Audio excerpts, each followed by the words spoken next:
Doing business in Africa. You can't afford to be without Africa Investor.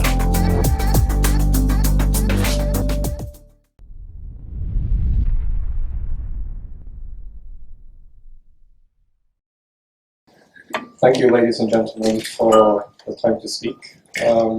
My pitch, Chris, I work for United Cities, although I'm very excited to be part of Dr. Dance's work and Just Transition Investors Alliance efforts towards green industrial cities.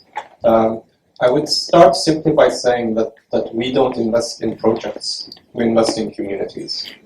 And there's something about that approach, the very idea about the green industrial city, that needs to be unpacked from the community level up, as well as from the macro level investment perspective down.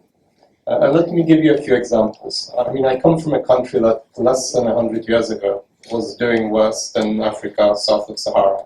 And we're now amongst one of the richest people ever to live. And this happened in the lifetime of my grandparents.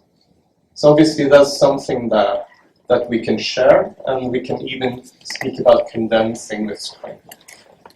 So when we work with the Just Transition Investors Alliance, it's really about understanding what do you bring to communities, especially communities that have all these resources, all these young people aspiring to not have someone pay for electricity, but to have a job and pay for their own electricity.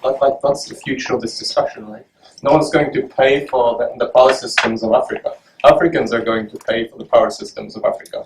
Africans are going to build these systems. But unless you tackle that question of what are the constituent elements of these green industrialized cities, bottom up and top down, you will never have a serious conversation about the pipeline of investable projects. I'll give you a couple of examples. Back home, less than 5 years ago, we asked, how can we make our city of about 200,000 people? Home is in Norway. And then increasingly it's in the Middle East, and recently it's been more in Egypt, I'm afraid. I mean, my family is complaining. So we asked ourselves questions like, how can we make a city produce more clean, renewable and affordable energy than it consumes?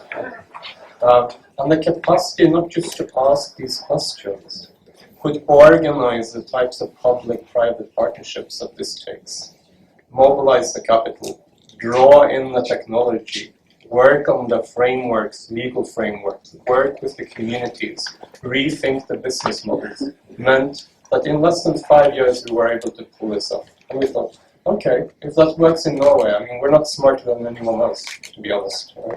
I mean, the cat's out of the bag. So we went to, let's turn to somewhere really hard, Lebanon. 1 hour of electricity per capita per day.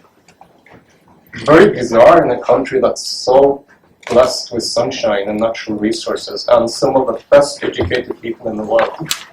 Same thing, less than 12 months.